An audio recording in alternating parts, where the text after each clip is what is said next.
He's awake! Oh, Maddie, I thought we lost the audio. Oh, Keegan. Fuck.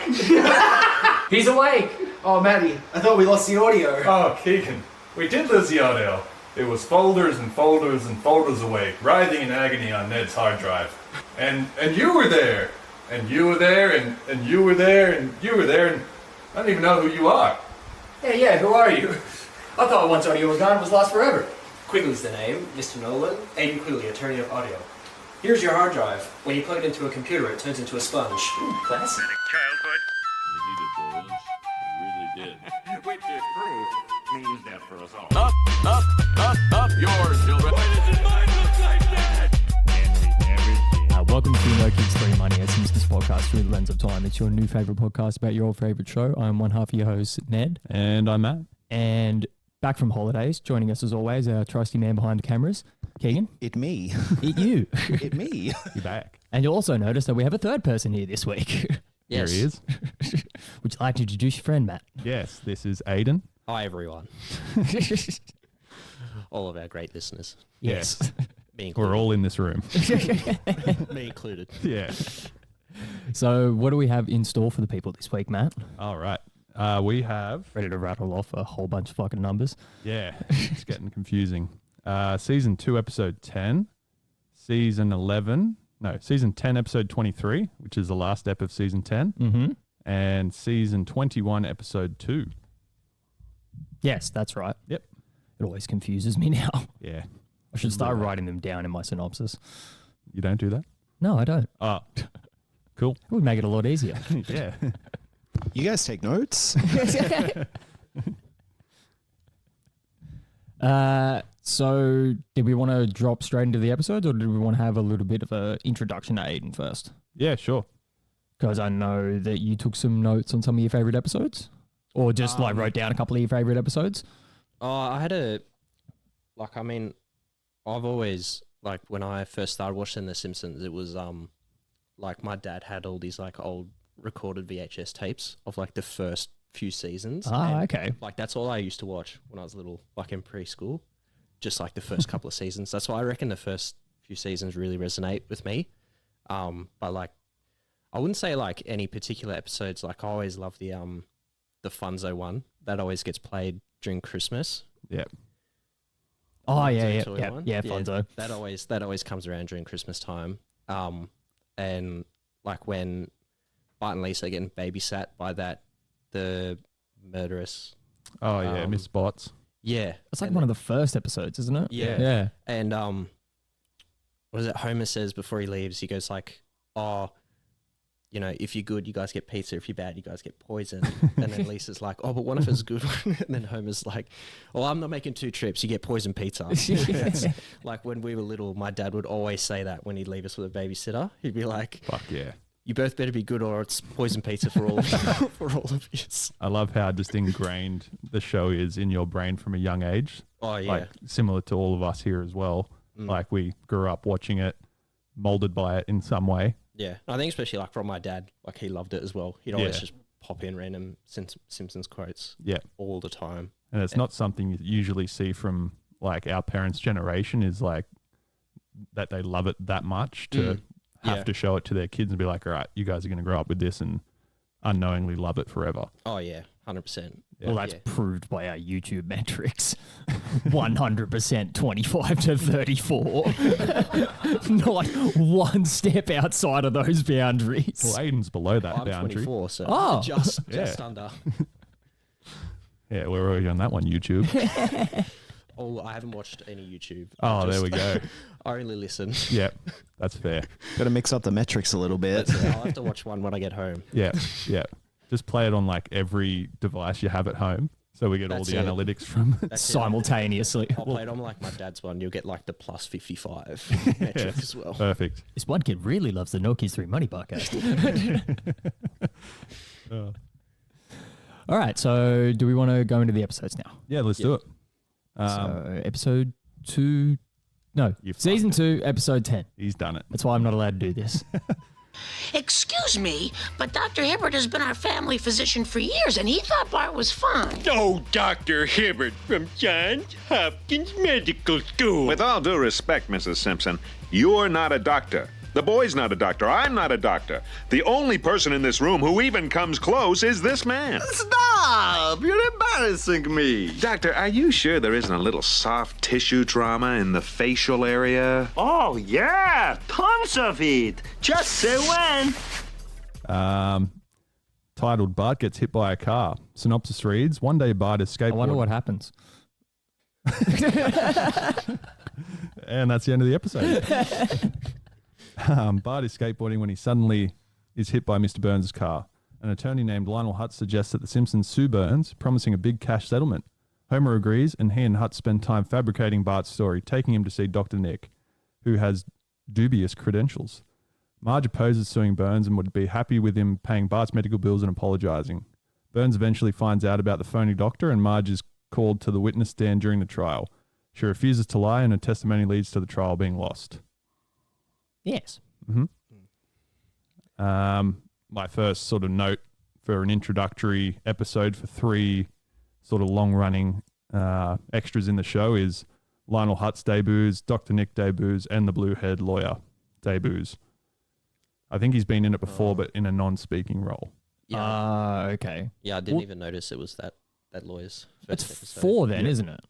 And the devil is the 4th one. No, wait, has Dr. Hibbert not... He's been in it. Yeah. Has he? Yeah. Yeah. Oh, okay. Dr. Nick. Dr. Nick hasn't. Yeah. Okay. I was under the impression that Dr. Hibbert had made an appearance. He I- has. Where? In an episode. I don't care. My other one note to start before we actually get into the ep is the episode's plot was based on Billy Wilder's 1966 film The Fortune Cookie, in which Walter Matthau plays a dishonest lawyer who convinces Jack Lemmon's character to fake an injury for a large cash settlement. So Lionel Hutz's character was basically built on this character in this movie. Okay, interesting. Yeah. And I think Walter Matthau is referenced a fair few times during the series. Yeah, the name rings a bell, but I'm not sure if it's specifically from The Simpsons. Yeah, I didn't do any additional research. Yeah. Yeah, I can't say name pops up in my head. No, I've it got no would have clue. been just, an actor from the 40s to 60s. Oh, yeah. That's generally what they reference currently. Around that time period, anyway. Yeah. My first note is the opening scene is almost like an extended opening sequence. Like it's sort of just, it's like, yeah, they just took that sequence of Bart skateboarding at the start and just went, what would happen if he continued on from there? Right. It was surprising to me how quick, or like I've seen the episode before, but I didn't exactly recall how quickly they got into the plot. It's like so immediate that he's like skateboarding. It's in the first 30 seconds, skateboarding, and then just gets nailed by the car from Burns. Yep. Yeah. Which is this like one of the last times we see Burns driving? It could be. Because he has like driven himself up until this point. As far as I know, he hasn't been like chauffeured around by Smithers. Yeah, I can't recall Smithers driving it, but when I did see Burns driving it, I was like, yeah, don't even... It throws you off, doesn't yeah, it? Yeah. I think it like brings my mind back to when he does have to drive for himself when Smithers goes on holidays. Out of the way, I'm a motorist. That's It's a nice reckless driving there, Mr. B. Yeah. And that sort of, I don't know, must consolidated in my mind that Burns just doesn't drive Yeah, just himself doesn't anywhere. drive. Yes. Well, I'll jump a little bit forward to one of my other notes. This is the first time that Burns' real fragile old man character is shown or like sort of attributed to him in this episode, because I can't remember exactly when it was, but there was a couple of episodes ago where he was doing something physical where he like is shown in later seasons to just not be able to do that, but he's trying to crush a plastic cup or something like that or press a button. Yeah. He's just absolutely struggling to do it, and he still manages to do it, but it takes him like a solid 10 seconds to crush this cup. Yeah. He says, I'll destroy you like this paper cup, and then just... Yeah. But anyway, I'm jumping a little bit too far ahead. Yeah. No, that's all right. Do you have any notes on the start of the episode? So, like, Bart gets hit by the car. You can hold your notebook. I didn't want to embarrass myself, but I handwrit all my notes in my Simpsons Look. Nah, it's on point. Yeah, I did enjoy the opening scene, like the continuation from the opening credits. I thought that was really cool. Yeah, nothing much. Probably there was a few notes about when Bart went off into heaven, like and, Yeah. they got the voiceover Don't like spit off the handrail. don't spit off to the side, hold on to the handrail. Then the second he spits over, they just turns into a slide and he's just on his way back down to hell. Yeah. And I did quite enjoy the jokes of old Grandpa Simpson choking the old Bart. Oh yeah, the like great up in grandpa. heaven, and Yeah. then Snowball with the tire tracks. Yeah, that was funny. on them. I was like, oh, yeah, that's a very good joke.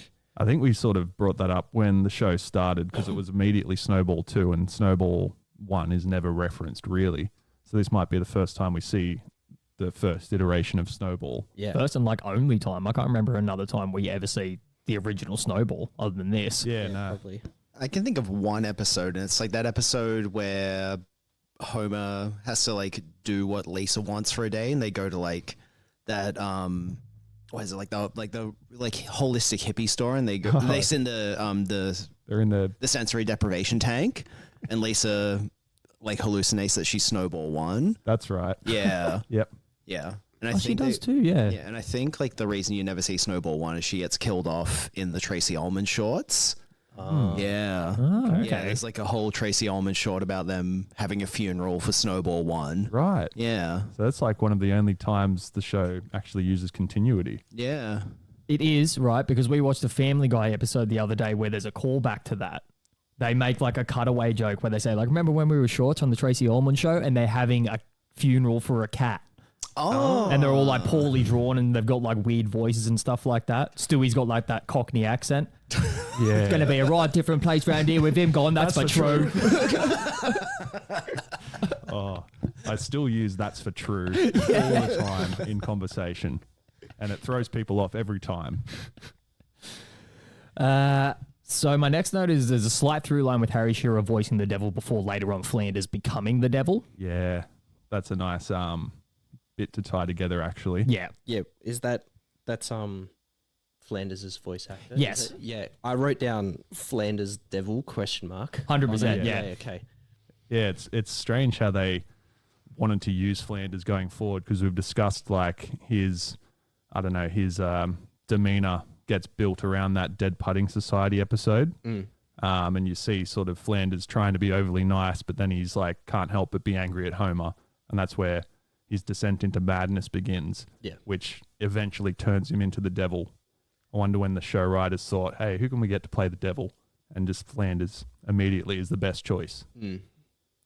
It's also like the beginning of like we discussed it before, the Flanderization writing trope, where it's Yeah. like a character gets boiled down to like 2 or 3 core characteristics and doesn't really. I've started noticing it in every single fucking show that I watch. I've fucked up everything for you now, haven't I? Dude, like the last couple of seasons of Brooklyn Nine-Nine, every single one of them just has like 2 things that they do and that's it. Yeah. It works.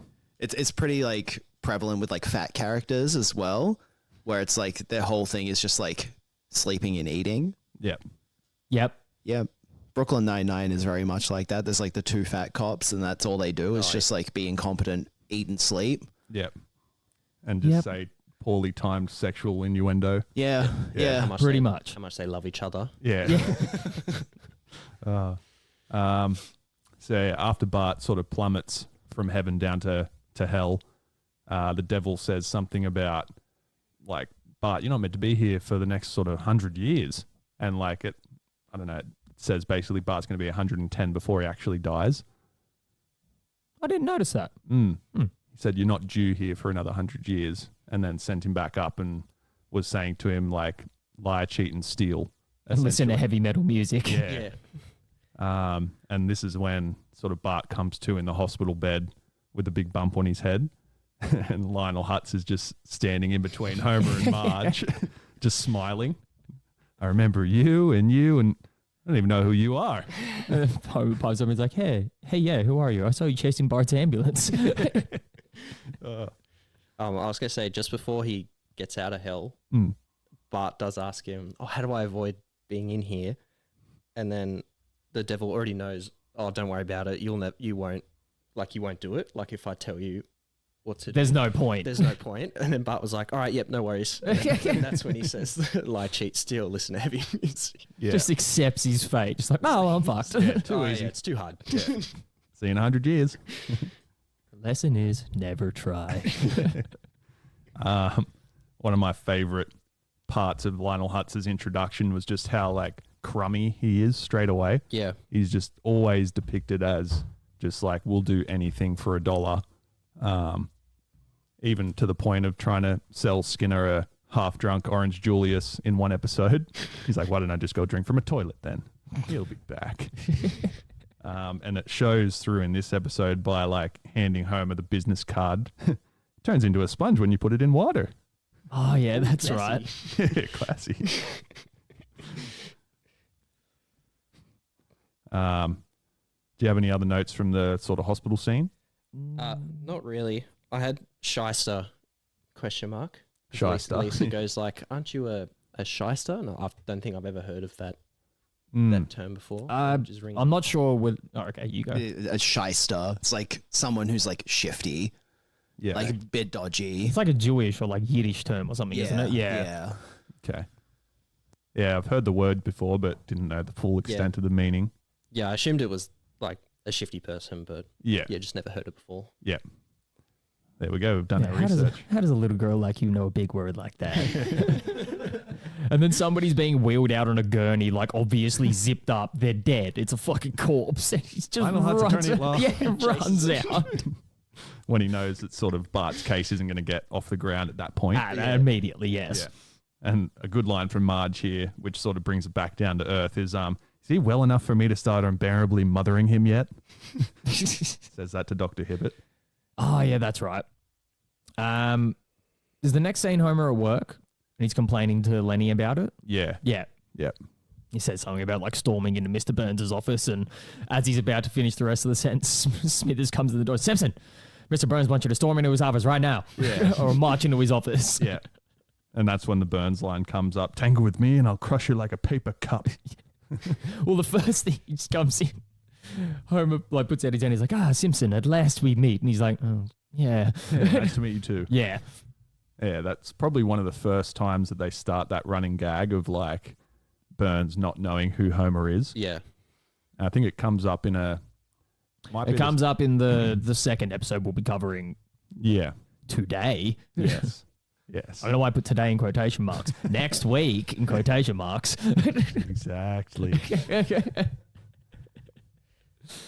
I already made that note about first time Burns' fragile old man character is shown. Do they go straight from there? No, they meet up with Lionel Hutz again. Yeah. Yeah. My just note on that is like it's perfect timing for Hutz's character to be introduced. Like the show sort of needed an even zanier character than like say Homer or Bart, and he just sort of adds that spark of madness that they can go off in another direction for plot wise. Yeah, because they don't have to be so consistent with his character. You can sort of make him do crazier things. And you're not forced to use him each episode like you might be with like Homer and Bart. Yeah, like you can make him do something crazy and then not have him for half a season. Exactly. And he can come back and be a little bit different if you need him for that episode. Yeah. Yeah. It's much easier to like think of funny lines for someone if you're not pressured to put out an episode. Like you can just write it and it comes up wherever. Yeah, like when it feels natural for him to pop up. Yeah. Like this episode's perfect for it. Yeah. Like him just... Yeah. It's like he knows the family well. Yeah, family friends. Yeah. I had another thing from the hospital scene. The Bart goes, "Ow, quit it," and that's a repeat joke. Yeah, from it is before, too. I from did when he notice does the that, but tattoo removal. Yeah, true. Yeah. When Maggie's poking his thing, and he's like, "Ow, quit it." Yep. And it's probably the rule of 3 as well. He says it 3 times. Yeah, I think he says it about 3 times as well. Yeah. Yeah. And I think Family Guy took note of this because they use that but overemphasize it when like Peter falls down and... Rule of 15s. Yeah. That scene was hilarious as a kid because I'm when is this going to end? Yeah. Family Guy plays with that sort of trope a bit as well, where they like over-exaggerate everything. Yeah. And it's like in the first couple of seasons, it's really funny. Oh, yeah. And then like as it goes on, it's just like, oh, Jesus fucking Christ. Here we go again. Yeah. 100%. Yeah, well, Mummy, Mama, mama, mama, mama. Or the Conway Twitty things. We're watching one of those episodes the other day. There's like a full 3.5 minute performance of this old country artist. I'm like, what the fuck? Like, when does this end? Sings the entire song. Yeah. Mr. Conway Twitty. And they do that like a few times Yeah, as I well. think It's there's just like- like, oh, let's just chew up 3 minutes of animation by just getting this like Creative Commons or public domain video and just shove it in there. Yeah, it's the like similar to like elevator music or like YouTube music that people can only use because they're royalty free. Yeah, just Yeah. no copyright whatsoever. Yeah. I mean, Seth MacFarlane will use any excuse to show off his singing voice. That's true. Just put in a 3 minute Frank Sinatra parody in there. He does love that. I think this is when the family go to Dr. Nick as well because they want a second opinion because Dr. Hibbert essentially says Bart's fine. But then, yeah, they want to go and sue Burnsy. And then, see that smudge here? That looks like my fingerprint. It's trauma. That was fucking great. Yeah. And then Marge starts to like question his integrity, and Lionel Hart's pipes up. It says, "You're not a doctor. He's not a doctor. I'm not a doctor. The only person in this room who even comes close is this man." I did notice all of the diplomas Dr. Nick had on his wall. Yep. I paused and like read through it. They were pretty funny. Yeah. One of them was like the Mayo Clinic Correspondence School. Just like the Mayo Clinic's like the first thing that pops up if you ever look up like a disease on Google. All right. He has female body inspector on there. Smooth operator. And I think the last one was like, it says like, oh, I spent 5 years in medical school just to get a diploma. Like, yeah, I found all of them pretty hilarious. Yeah. And I also noticed he doesn't do the hi everybody and no one says hi Dr. Nick. Oh, he doesn't. Yeah, what does he say when he comes into the room? I don't know, because this is obviously the first time they mention him. Like Yep. they even full name drop him, like first and last name. Like didn't even know he had a last name. Yeah. I only ever known him as Dr. Nick. Yeah, there you And go. then- yeah, no, I don't. Yeah, he doesn't do the hi everybody, and then Damn. Yeah, he doesn't. They came up with a catchphrase for him after it and went, yeah, this will be fucking hilarious. which kind of makes sense because they couldn't really reply hi Dr. Nick when they have no idea who he is. Yeah, true. True. They needed one scene to sort of set the tone. Establish. Yeah. It's funny because the sort of next week's episode that we're covering has Dr. Nick in it, and it's an episode with Mel Gibson. And Nick walks up to him. He's like, Mel gets sort of trapped by all this mob of people at the theaters, and then he says, "Hi, everybody." Then it's silent for a bit, and then Nick goes, "Hi, Mr. Gibson." Yeah. Oh, so good. So do we go straight from there to the trial? Yeah, and this is where sort of Burns and Bart have that sort of hypothetical of what happened, and it sort of plays through in their mind what they're saying, like it shows on the screen. Yes. Yeah. So Yeah. like Bart, Dream sequences, for lack of a better explanation, right. but it's Yeah, like, yeah. animating like the story that they're telling, and they Yeah. both tell wildly different stories. Yeah. Yeah. I did like when they were in the, like just before this, when they were in the living room. Yeah. They were practicing interrogating Bart.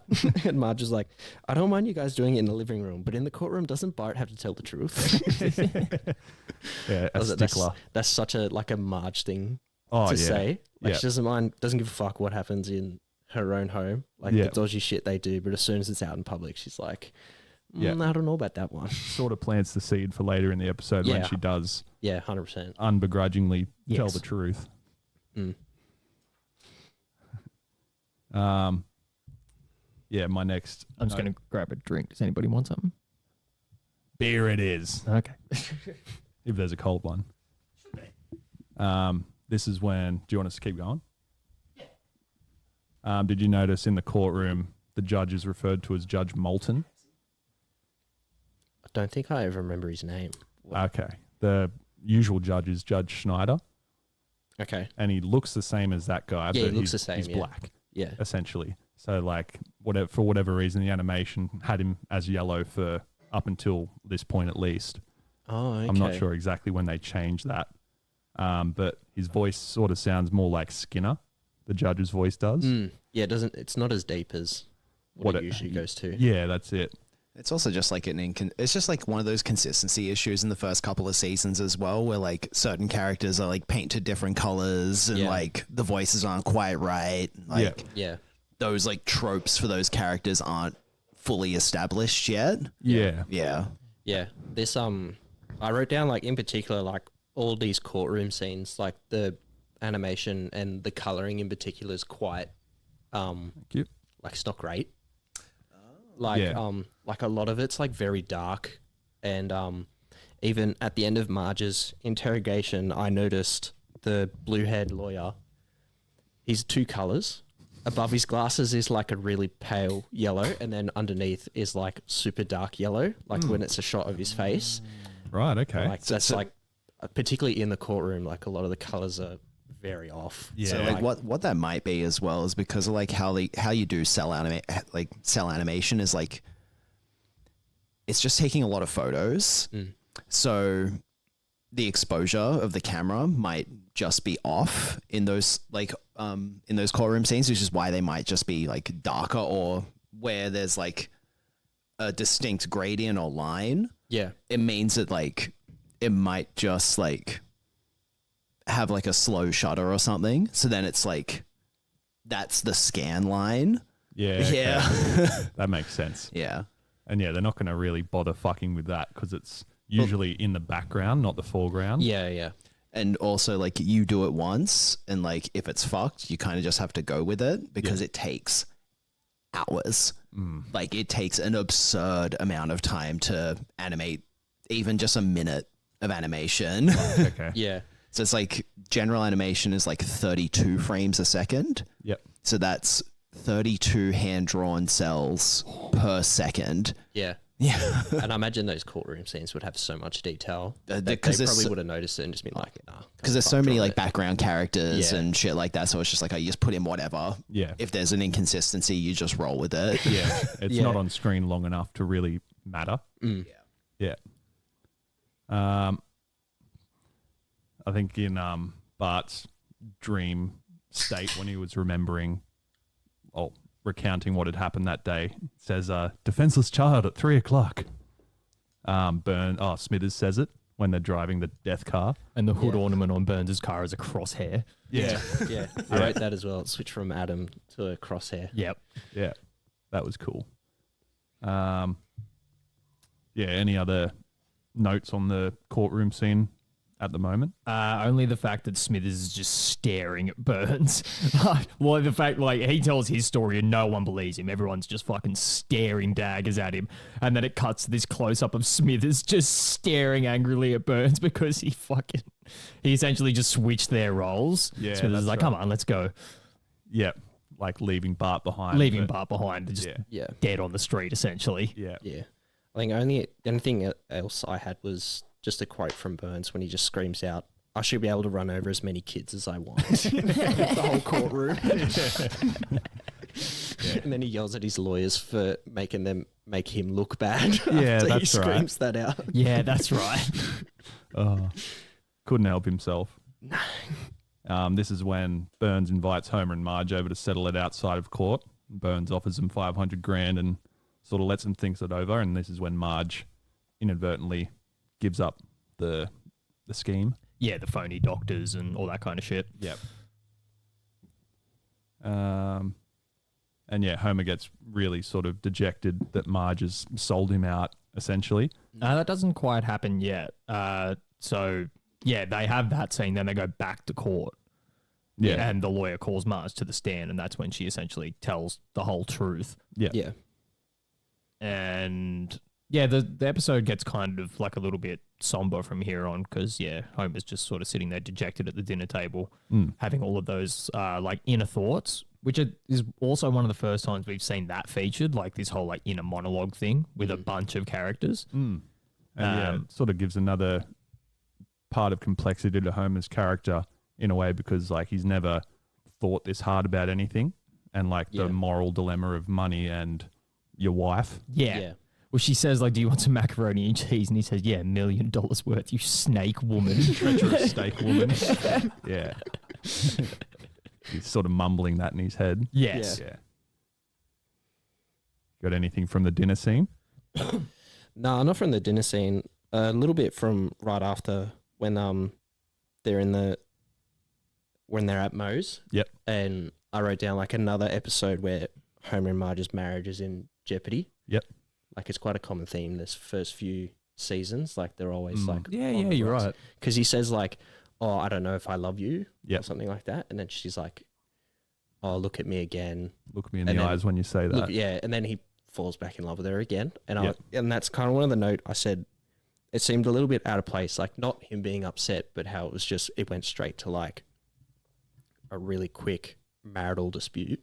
And then it was resolved in like half a second. Oh, yeah, that definitely threw me off. The pacing for that was extremely strange. Yeah. Of like, he goes, and it like, it was weird that even the progression from him, he's obviously upset at the dinner table, but the progression from him then going to Moe's and like saying that flat out to her face of like, I don't love you. It's like, I don't know if you like being in a committed relationship for 10 years and having 3 kids, you would be able to make that conclusion from a fucking 10-minute trip down the road to the pub. Yeah. Like, that requires a lot more deep thinking. And like the case wasn't sort of sewn shut at that point either. Like he was never guaranteed to get that $1 million. He would have had to win the trial first. And Yes. he probably may have, but that's the thing. He never actually had the money in the first place, so he technically hasn't lost anything. Yeah, true. And yeah, it sort of gives a nice real life aspect as well to sort of what men and women do in troubled times is hit the drink, essentially. Yeah. And then sort of take their anger out on other people, which is bad, but at least this show represents both sides of the story. That's good. And they get back together. That's good. awesome. Yeah. I had one quote from that scene when he's looking up at Marge and he stops halfway to have a sip of beer and he's like, trustworthy beer, my love for you will never die. It's like, I can relate to that. Oh, yeah. She's always there for me. Then they fall back in love in a matter of 2.5 seconds and everyone's all crying in the bar. Mo says, okay, everybody for the next 15 minutes, 1/3 off in every picture. And then it pans out and he's like, 1 per customer, domestic beer only. No sharing. Yeah. There was a good, like another Marge line that brings you back to earth as well, which was in that back and forth between Homer and Marge at the bar there. She says, I'd like you to forgive me for doing the right thing, which is quite often the hardest thing to do is do the right thing. Yeah. Yeah. So she's stepped up and was the bigger person in this scenario, which She generally sort of is. levels the family back out. Yeah. Yeah. Yeah. Which is quite nice. It always sort of rounds off with a happy ending. I like that. He stole my trailer. I like that. Anything else on this app? Nope. No. Season 10, episode 23. Titled, Final episode of season 10. yeah. Titled 30 Minutes Over Tokyo. Beautiful. No. Satori no Himitsu Oshieru no. ダメよ。あれは外国人だろう。Honey, I know you want to see Japan, but we're down to our last million yen. Don't worry, Ichiban. I'll show you something Japanese. Oh, it's beautiful, Dad. It's a crane. The Japanese believe they bring good luck. Be careful. We need that money to get home. No! Synopsis reads, when Snake steals money from the Simpsons bank account through the internet. I don't have one yet. It'll come right out as soon as it's ready. Building nicely. The Simpsons go on a budget and save enough money to buy a trip to Japan, which is not entirely true. These stupid synopsises. Then they just wait for like a flight to come available. Yes. Yep. The Simpsons thoroughly enjoy the country and Homer defeats one of the mightiest sumo wrestlers. Impressed? The Emperor of Japan congratulates Homer, but thinking the Emperor is a new challenger, Homer knocks him out. No, he doesn't. He throws him into a thing of sarongs. Sarongs? No. Sumo thongs. The thongs, yes. Yes. As a result, he is placed in prison. After Marge pays the bail, Homer loses their last money and the family is unable to buy plane tickets home. All seems lost until a Japanese game show allows the Simpsons to compete in order to return to Springfield. Their last task on the show is to retrieve the plane tickets on a suspension bridge over an active volcano, which, once the family falls in, is revealed to be filled with orangeade and not lava. Although the family gets the tickets, Homer scolds the Japanese for their lack of ethics. This is really in depth. Yeah. Well, at least it sort of gives context for The entire episode, yeah. Even if it's wrong. Yeah. We'll piece it together ourselves. How does it start? It starts with like Lisa asking Homer to go to the library or something like that. And then she convinces him to go to an internet cafe instead. Yeah. The internet is more than a global pornography network. Come on, Lisa. Monkeys. Yeah, she was reading her subscription to Wired magazine, and on the cover was wedgie proof undies for the nerds. Nearly wedgie proof. Yeah, and Homer thought it was a weird magazine. There's no weird magazine called Weird, is there? Oh. But yeah, I wrote for the internet cafe. There's like a lot of stuff that like continues on for like nowadays almost. Like just the internet's just full of porn. Oh yeah. Yep. Willie's nudes getting leaked online. Yeah. Like, how often do we hear that? This lass needs a bit of groundskeeping. That's Willie. And then Lenny getting catfished by Bart. Oh yeah. That's right. And then Homer betting on random odd sports like the Hungarian water Betting on polo. High Lie in the Cayman Islands. Yeah. High lie. Jeez. I remember you like liking that sport when we were younger. Nope. I remember you saying the word high lie. Nope. You definitely did. Anyway. Well, this is something I've wiped from my memory. Traumatic high lie experiences. And the last one was Homer just investing in random shit, which is just so true now, like especially with crypto and stuff. Like just people. It's even worse now than it's ever been before. Just Yeah. shit coins and whatnot. Oh, yeah. It's fucking awful. Pump and dump schemes everywhere. I think the latest one was like the Hawk Tour girl who like sold all the things and then immediately upon its release like fucked it over It was somehow. like 20 minutes after it released. Yeah. Like it had a valuation of something like ridiculous, like $400 million. Her team like sold all of it off. Yeah. And just immediately the price cratered. Yeah. Her mates already had coins before it sold. Oh, so right. when people were buying it, the price went all the way up. Yeah. Then as soon as it got to here, all of her mates Just sold. So they made money, and then everyone else who invested, it's called like a rug pull or something. Yeah, It fucking yeah. happens all the time. Yeah. I think they Being did. investigated because of it. Yeah. Yeah, I was going to say you'd have I think to be. so. But it's I feel like it's fully not her fault though. I feel like she's just stupid. Yeah. yeah. Oh yeah. And somebody is just like, oh yeah, you should do this. Yeah. Yeah, she'll pull something like, "Oh, one of my agents told me to do this, and I wasn't sure." And you know, the person who organised the coin, it's their fault. Oh yeah. Somebody else will go She down. won't, she won't Like, get in trouble. realistically, it probably is. Yeah. Oh Like, She's signed off on it though, so she's a willing participant in Oh, fucking over people. So absolutely. Also true. wouldn't it be fraud? Is it fraud? Yeah, to think a so. degree. Yeah. Yeah. Yeah. So she's essentially Lionel Hutz. Well, it's like fraud and insider trading. That's right. Yeah. Insider trading. Yeah. They did that with GameStop as well in the US. Yeah, Yeah. that was that thing. Yeah. Anyway, back to The Simpsons. Yeah. Yeah, so Homer unknowingly buys shares in News Corp, which he doesn't know is Fox until Lisa tells him, undo. And like the constant stabs at Fox continue throughout the whole series. as Yeah, they're well. everywhere. Yeah, even in Family Guy. Like all, across, all the Fox shows do that. is like, I'm guessing it's just like a terribly run company of some sort. Like, Because why it's do they- owned by, it's like News Corp, Fox, all of that shit's owned by Rupert Murdoch, who was a fucking terrible person. Right, okay. That makes more sense. Yeah, so it's not so much, well, it probably is the company as well, but it's mainly just the, you know, all of them taking stabs at the cunt at the top. Yeah. Yeah. Yeah. And knowing that full well he'll never watch an episode of any of their shit. Oh, yeah, like there's the Super Bowl episode where they literally like bring his fucking character in. I think he voiced himself in that one, actually. Did he? Think so. Why not when you're the boss? Yeah. Yeah. And it's one of those things, is like when you've got billions and billions and billions of fucking dollars, insults don't matter. Yeah. You're allowed Like to have as many stabs. you as wouldn't him. give a flying fuck what anyone says about you, because it's like I could literally buy and sell your family out of existence. Like, Yeah. I don't care. He probably likes it as well because Yeah. making him more money. Exactly. As well. everyone's like, yeah, fuck Fox. And he's like, yeah, more money. Yeah. Keep watching the Simpsons. Because it's like we're relatable. We can take a stab at ourselves kind of thing. Yes. Yeah. So this is the point where sort of Snake comes into the internet cafe and Homer's showing Lisa what savings they have left, and Snake takes it and fucks off. Puts it on a floppy disk. I wrote that down as well. I was like, that's bloody hilarious. Like, Well, this episode would have come out. Imagine if you could get robbed like that. I don't even think must have been a thing like around 2000 because that's when the episode came out. But I remember internet banking existing until I was like 18. It would have to some degree, but it would have been highly complicated back then. yeah. True. Not Or just- not.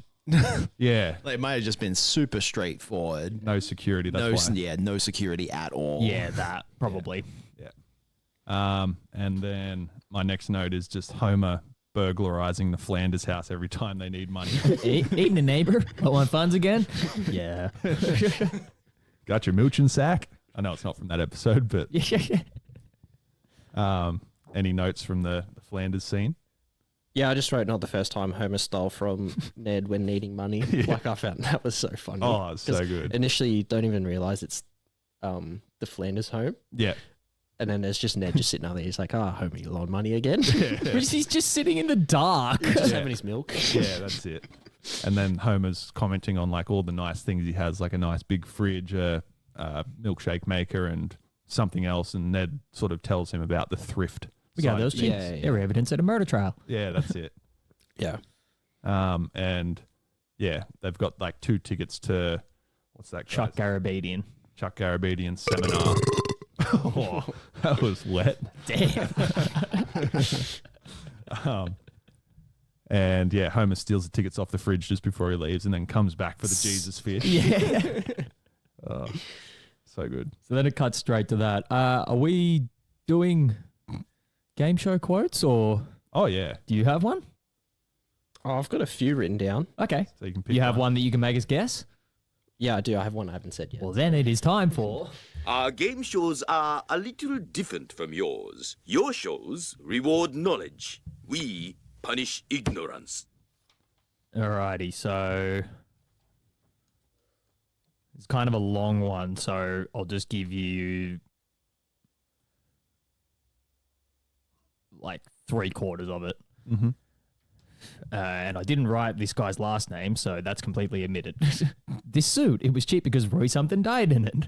That yacht, a steal because it smells like cat pee. Those women, they're trans. They used to be men. Yes. And these beautiful women, they used to be men. Yes. I wrote trans joke. I was like, wow, that's pretty Progressive for that time. For the day and age. Yeah. Yeah. Would not be able to get away with that joke now. Oh, fuck no. No chance. Have you got one there? Yeah, I got one from the last episode. You probably all get it, but Mr. Burns, are you trying to get me drunk? Yes. Yeah, that's what Mr. Burns says. Yeah, just flat out. Yes. Yeah, that's it. All right, I've got one from the end of this episode. So it's when they're flying home and Bart says it. Goodbye, Japan. I'll miss your KFC and... Something about cheap fireworks. No. I got nothing. Nah, no clue. Yeah. Goodbye, Japan. I'll miss your KFC and sparkling whale-free seas. Oh, that's true. Fuck. Yeah. That's true.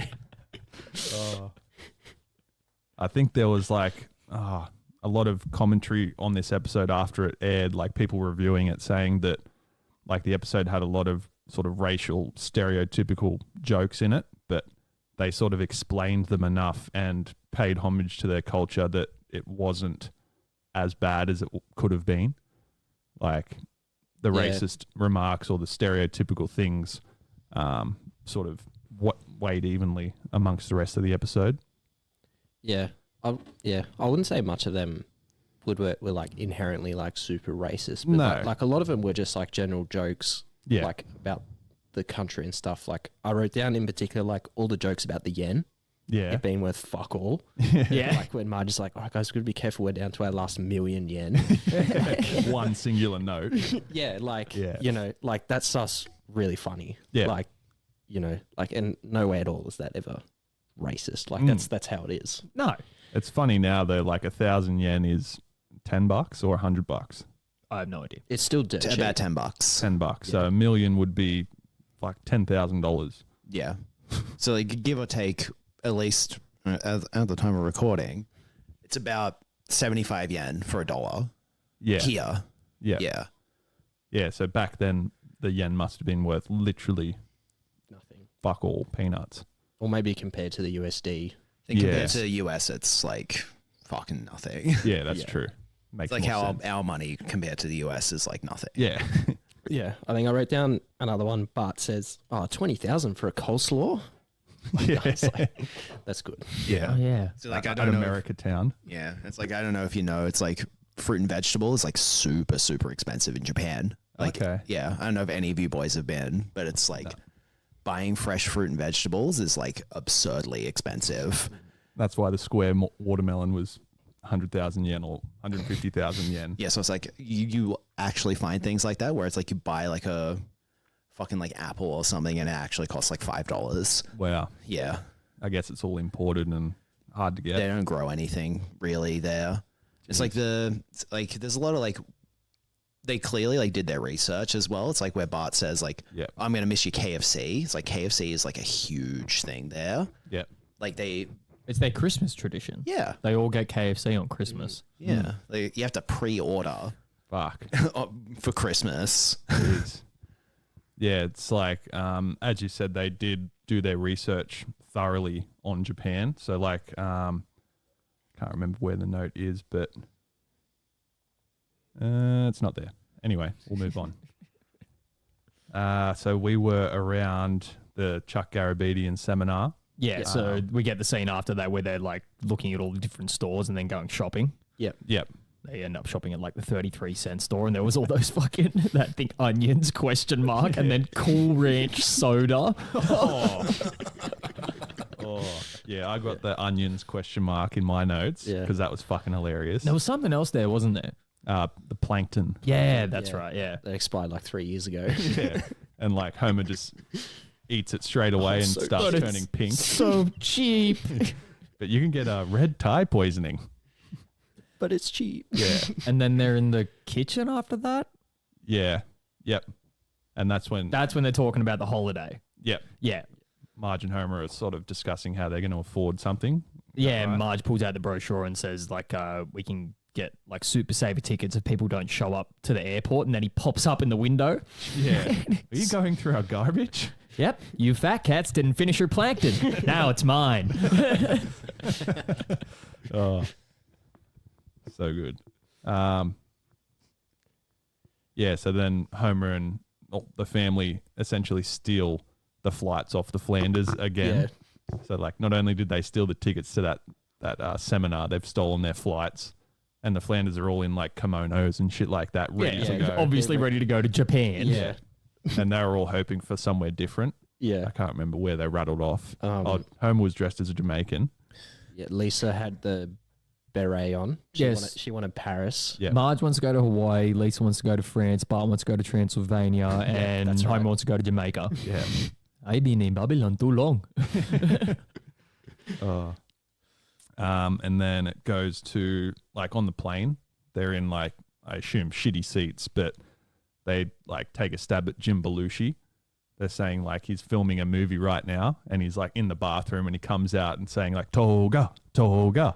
We'll see that before the flight ends. I feel like every celebrity we cover on The Simpsons now is dead. Yeah, a lot of them. Yeah. It is an old show. Yeah. And they did like referencing and parodying older movies. So they're sort of in that timeline of all being dead by now. Pretty much. Yeah. There was a good visual gag as soon as I was sort of like landed in Japan and walked to the hotel and it says now with 20% more bowing. Yeah, the Royal Tokyo, something like that. Yeah. Yeah. And the guys are just standing out the front. Just bowing like crazy. Yeah. I had like on the plane when Lisa was really excited to go. She goes, "Oh, even the safety manual is in haiku, but it's just the safety manual. It just happens to be in a haiku." I think the haiku joke either comes up in the season 21 episode or it comes up in the season 21 episode next week. Oh, okay. Yeah, I think it does. Yeah. Can't remember exactly where. I don't remember it you're from right. this week's one. So. Yeah, okay. Must be next week's. But yeah, we haven't had any through lines come up yet, but they do come up at some point. Oh, there's a fair few. Yeah. And when they land, it says Tokyo local time is tomorrow. Yeah. The time difference. Yeah, we haven't really heard like the sort of helicopter pilot voice from like Itchy and Scratchy Land. The nothing can possibly go wrong. Oh yeah. And I think he's like that voice for the like the pilot for that plane. Oh, Yeah. Just pilot voice, essentially. Yeah. My next note is what kind of joke were they making about Woody Allen? But I think I'm jumping a little bit ahead. Yeah, I think I wrote Yeah. Woody Allen ? And Yes. then never got to it. So I had that as well. So we'll come back to where we were, but we'll talk about Woody Allen now that it's come up. So my note was, what did Woody Allen do? Sexual abuse allegations against his adopted daughter. I was about to say, I know what he did, but I just didn't know what kind of joke they were making. Yeah, so they were basically sort of making fun of him not being able to choose what he wants to do for work now. He has to do like shitty commercials in Japan Yeah. and stuff like that. Yeah. Because he married his stepdaughter. Yes. Yeah. Yikes. Didn't really stop Hollywood from giving him work, though. Not really. No. Yeah. Fucking gross, bro. Same as a lot of people. But they were sort of never, he was never convicted on those things. So it was all allegations, but all allegations basically stem from somewhere. Yeah. To a degree, yeah. Yeah. I know wrongful convictions happen, but where there's smoke, there's fire Yeah. most of the 100%. time. I think also the fact that he married her is Yeah. Yep. Probably a bit of a giveaway. I like my family. My next note is toilet cam. Is that saying something about the Japanese being pervs? Possibly, actually. I didn't think of that. I just wrote it down because it was funny, but Yeah. yeah, no, they are. It might be more poking fun at like how far ahead they are in their toilet system. So like they've all got bidets and like ass warmers and fucking everything. Toilet gives you a light show before you go take Brother, a shit. Even the public toilets there all have bidets. Damn. It's fucking crazy. Yeah. Yeah, it's mad. So they'll And it's never- like really clean, isn't it? Yeah, they're like spotless. is toilet paper even an option? Yeah, it's there. Wow. It's there. I think it's more just to dry yourself Just off. for it. show. Yeah. Yeah. But then you get like the real fancy ones that like have like a fan in them as well. Yeah. So it's like cleans you out and then dries you off. It's like, I've never used one. bro, it's so fucking good. All right, we're getting a bidet next week's episode. I really want one. Yeah. You can come around and have a whirl of it. Have a try. Yeah. Share it around with the boys. Yeah. Just come around, blast the toilet. Hold that shit in. My next note is sort of kind of a long one, but the seizure-inducing cartoons. Yep. Battling seizure robots. Television show that The Simpsons watch in the hotel room is based on an episode of Pokemon called Deno Senshi Porygon, which caused 685 children to develop epileptic seizures. According to Scully, the staff received several angry letters from people for the scene. The incident is referred to in Japan as the Pokemon shock. So I looked up this episode because it had sort of a hyperlink when I was looking at this, and even just like the image on Wikipedia is a video of the actual scene that caused the seizures. I'm like, I'll watch this. Like, luckily didn't feel terrible after it, but I can tell why it fucked so many people up. Yeah, the Electric Soldier Porygon episode of Pokemon, it's like notorious because like it aired once, only ever once, and then never again. Yeah, Porygon has also never appeared in another episode of Pokemon since. Yeah, it's been in the background somewhere, but it hasn't been a focal point. Even though that Pikachu caused the explosion that made these sort of flashing blue and red lights come up.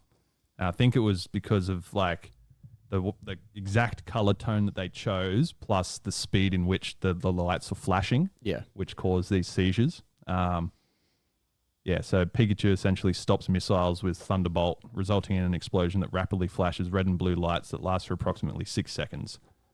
So, like, long enough for sort of kids to be glued to the TV and get fucked Induce up. a seizure. Yeah. Fucking hell. They even went so far to, like, interview and, like, sort of poll people after it for, like, underlying health conditions that they might have had before or didn't know that they hadn't until that point as well. And like so many people were affected by it. That's crazy. Yeah. And then, yeah, my next note is just the Japanese waiter taking the piss out of America when they go to America. Yeah, that's right. Yeah, what does he say? Don't ask me. I don't know anything. I'm a product of the American education system.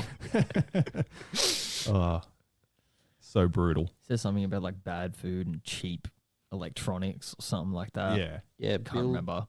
Build poor quality cars and inferior style electronics. So true. So they go straight from there to buying the square watermelon, and then they split up. Yep. Yeah, this is when like Homer and Bart end up in the sumo dome. Arena, yeah. Yeah. So following the 10th season's home video release, 30 Minutes Over Tokyo received mixed reviews from critics because of a scene in which the Emperor of Japan is thrown into a trunk filled with sumo thongs. The episode is never aired in Japan as the scene was considered disrespectful. Likewise, the episode is unavailable for streaming on Disney Plus in Japan. Oh, okay. Interesting. So there is like episodes out there apart from the Michael Jackson one and the Homer versus State of Washington or whatever it was called, where he goes to the Twin Towers. No, that's on there. Yeah, I know that's on there. Yeah. But it could be, it's probably banned somewhere in America. Oh, yeah, most likely. Yeah. Yeah. So there's a lot of censored eps depending on where you live. Yeah, it'd be interesting if, like, say, you know, the Australian one. Imagine if that one was like never aired here. We'd never seen it. Oh, and yeah, we had no idea what was going on. Like, what's a dollary do? Yeah, or a Chazwazza. That's the thing. Like, they sort of stereotypically took the piss out of us, but we don't give a fuck. No. Like, every culture does that to other cultures. Yeah. And like, I fucking love that. Well, not episode. only not only that, it's inherently part of our culture. Yeah, To just take the piss out of your mates. Like, that's what we do. That's like when you know you're good friends with someone, when you can take the piss out of them. Yeah. That's when you can say the most heinous shit to somebody and they'll just laugh because they're going to say the most heinous shit back to you. Yeah. Like, it's fun. Yeah. Because you know you don't mean anything by it. Yeah. It's just fun. Exactly. And that's what we understood from that. Yeah. As opposed to Japan being like, oh no, the emperor. I'm so sorry, Kyle. Oh, God, that part was fun the other day. Fuck. I also think it's funny that like they put a big emphasis on like the Japanese emperor. So Japan still does have an emperor and an empress, but they're kind of just figureheads. They're like the Same as the UK. Yeah, they're like the king and queen for us. Yep. They're just kind of glorified celebrities. Like Japan has a parliament like we do, so they have a prime minister. Right. Yeah. Okay. And that's like, you know, the real Are they a leader. monarchy as well? Or a democracy? Well, their monarchy is like their emperor and empress. So in a way, they're pretty similar to us politically. To a degree, yeah. Yeah. But they just take everything to heart, apparently. Yes. Yeah. Homer constantly walking through the paper and bamboo doors. Yeah. Yeah. That's such a good recurring gag throughout the episode. Yeah. So is that they get put in prison because they throw the emperor in the thing, right? Yeah. Yeah. Yeah. So Marge and Lisa go to get him out from prison. Mm-hmm. He says something about I can't stay another minute in this hellhole, and he's like eating soup and then bows to the. They're making him and Bart reenact the 47 Ronin Japanese samurais or whatever. Yes, which do you know anything about that? I know the story vaguely, but it's like, you know, old Japanese legend about 47 samurai that like fight off an entire army. Yeah. Yeah. You got any notes on this section? Well, a Ronin is technically a lone samurai. Yeah. Yes. I had a fair bit for the sumo bit. Yeah. I really enjoyed that scene. Like how Bart was tagged in and hits with the metal hits chair. him with the metal chair. And I was like, that's a funny contrast between the two different styles of wrestling, like American and Japanese. Like that's their wrestling. Yep. then when you think of wrestling in America, it's WWE and Yeah. all that stuff. That's probably why they made Bart do that. Yeah. But pro wrestling is also huge in Japan as well. Yeah. Yeah. And then, yeah, when Homer knocks out the big sumo wrestler and he goes, we say in our country, hasta la vista. It's not even English. But anyway, and then, yeah, the emperor goes, I'm the emperor. Well, I want a bit of drag to it. Nice. When the emperor introduces himself, says, I'm the emperor. And then Homer goes, yeah, I'm Clobosaurus. Throws him. And then proclaims Oh, himself hail to be Clobosaurus. Emperor Clobosaurus after that. Yeah, that whole scene just was fantastic. Yeah. And the only reason Homer got up on the sumo stage was because they were sort of salting the grounds as like a traditional ceremony, and Homer's eating a pretzel, and the sumo wrestler takes it off him. Yeah, Homer calls him Tubby. Yeah, Gets all offended about his weight and then just stops and goes, you can eat that? And steals a pretzel from him. Yeah, contradicts everything.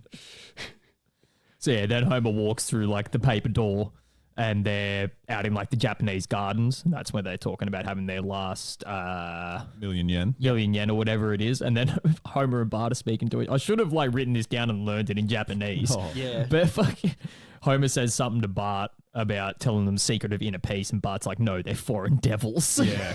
And that was a thing I read as well. So because of like all the Japanese voice actors they got for this particular episode, they really did their research and fluently said that those lines between Bart and Homer in whatever Japanese dialect it was. Right.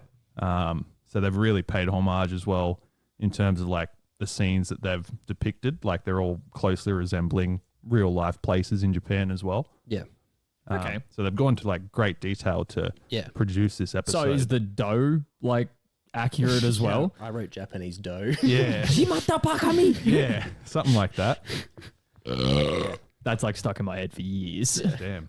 Yeah, I do like that they get the language stuff accurate. Like I rewatched the one where the Germans took over the power plant. Yep. And when Burns and the German guys are talking in German, like they were actually speaking, like I could understand them. Wow. So they were fluently speaking. They were fluently speaking. I couldn't understand Burns. His German was so broken. But like the actual Germans, I understood them perfectly, every single thing they said. Damn, that's Interesting. Because there was an yeah. episode in season 1 as well where sort of Bart goes overseas. It was France. Yes. like, Yeah. and they were speaking in like perfect French. Which I've spoken to the French guy I work with, and he also said that that is like pretty much perfect. Yeah. He said it's a different dialect to where he comes from, Yeah. but it's pretty much like spot on. Yeah. It's crazy how many like dialects other countries have compared to Australia. We're just sort of like a low guttural drawl. Right. There's To a degree, we like, you wouldn't think it, but if you go to like the top of Queensland and then go to like the bottom of Victoria, people do speak differently. Yeah. There's like completely different like levels of slang, and then there is different accents depending on where you go in the country. But because we're so used to it, we don't notice it. Once again, Frenchie's explained that to me. He's like, people speak differently in Darwin to what they do in Sydney, and then what they do in Melbourne and stuff. Yeah. Yeah. It's like that in Germany as well, like north and south. Yeah. And then as soon as you go to any small village, good luck trying to understand them. 'Cause Wow. that village probably has their own dialect. Like no chance. Jeez. It's sort of strange in a way. Like you see tribes that are sort of never in civilization. They don't want other people coming in, and they have their own sort of dialect and that sort of stuff. Yeah. You wouldn't think it would happen in such a big country like Germany and Yeah. yeah. Well, for a lot of them, it's just like particularly the small villages, the people just don't leave. Yeah. Like they all just stay Yeah. in there. So It's then like you're born there, you kind of die there, kind of thing. pretty much, yeah. And then because everyone's so close and knows each other, they kind of just make their own. They just make up their own slang and Wow, stuff. okay. And then it's like when I was living in Berlin, anytime we went down south, like I only speak English, couldn't even try my German with them because they would know straight away I was living in the north. Wow. Okay. Geez, yeah. Not only do they know you're a foreigner, but you're from the wrong part of Germany. Oh yeah, they'll pick up that you're not you're a natural German speaker as well. Yeah. How long did you live in Germany? 2 years. Okay. Yeah, loved it. Mm, Great place. that's mad. Would love to live abroad at some point. Yeah. But anyway, so we go straight from that scene to them working in the fish market. No, they go to the embassy first. Yeah. Yeah. I wrote down embassy not helpful at all. Yeah. Homer's stuck in the fucking metal detector. And it sort of like has a close up of the sort of, US ambassador there at first, and then you think he's going to help out, and then it's just Homer getting kicked through, and then it says, Yeah. we can't do anything for you. Yeah, he tells him to get a job. Yeah. Yeah. Yeah, and then he was like, oh, By the way, ambassador is taken. yeah, that's how he got his job. He ran out of money in Japan as well. So then they're working at Osaka Fish Concern or something like that. Seafood Concern. Yeah. Knife goes in, the guts come out. That's what Osaka Seafood Concern is all about. Spare my life, and I will grant you 3. Knife goes in. Probably one of the most memorable scene, probably the most memorable scene from that episode. Yeah, I agree. Yeah. Does it sort of come up again where they're in a fish market in the Mr. Sparkle episode? Well, it would have been before that. Yeah.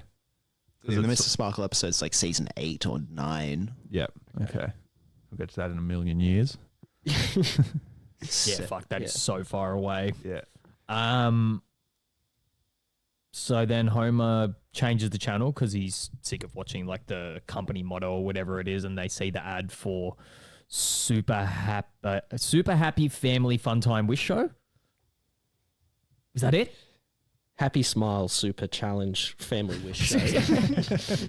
I wrote a question mark because I wasn't sure if that was like a dig at anything, or it might just be like a classic like the lost in translation between like Japanese and English. Like for them that probably is like 4 syllables, but if you translate it to English, it's like that whole sentence. 100%. I think that's exactly what they've done. They've like parodied so many generic game shows and just compiled them all together in one long fuck off title. Yeah. And yeah, that's where our game show button has come from. Yes. Finally got around to using it. Or to seeing it, rather. Well, yeah, making it up to that part. Yeah. So they go from there to being on the game show, and can't remember exactly what's the first like thing that they have to do.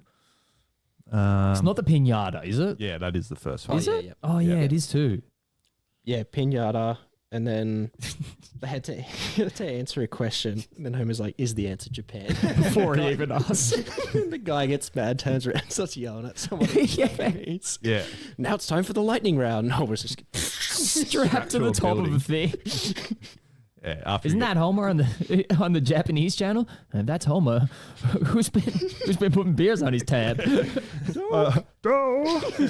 Yeah, Barney dressed up as Homer to put beers on his tab. After the cartoon, an advertisement for Mr. Sparkle, a character that first appeared in the season 8 episode in Marjorie Trust, can be seen on the television screen. Barney, while impersonating Homer, says, "That boy ain't right," a line frequently used by Hank Hill. Ah, okay. A throwback or throw forward, depending on where that episode ends up. Yeah, you'll hear about King of the Hill someday. Eventually. Yeah. Yeah, that scene fucking cracked me up. Just like Barney in Homer's clothes with like a paper mache looking Homer head. So obviously not him. Yeah, my only other sort of quote is after the family fall in the water, the lava of the volcano, they come out back in the studio, and Homer's sort of writhing on the ground in pain. And he's like, "He seems okay, but he's being burned internally." No, like that's orangeade and wasabi. That's during the lightning round thing. He seems okay, but he's being burned internally. Yeah, that's right. Then they're crawling up the side of the volcano, and he's like, "Oh, at least there's not another lightning round." It's struck by lightning. Like, I see. I hope there's not an ice cream round. It's struck by lightning again. Oh, it's funny. Like jokes like that do come up in like later seasons, like season 20 and onwards, but for whatever reason, they don't hit the same. Yeah, I think it's just the way they're structured, really. I think they rely too much on not making it a callback as opposed to like actually putting effort into the joke. Yeah. Makes sense. But yeah, then they drop out of the volcano and he's writhing around on the ground saying it burns. and then he explains that it's not lava, it's just orangeade. And Homer's still like, it burns. And he's like, it's full of wasabi, which means it would actually burn the fuck out of you. Oh, yeah. 100%. Any last notes for this ep? Well, after he like dresses down the Japanese, like just the culture as a whole, saying that they've like lost their way.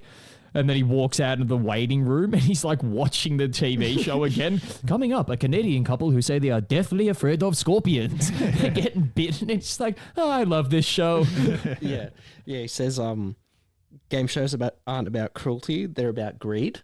Yeah. Yeah, that he says that they've lost their way and then he loves the show again Yeah. as soon as he's not on it. I think I read originally like that scene where Homer talks to the crowd is much, much longer, but they dialed it back to just those couple of points that he made.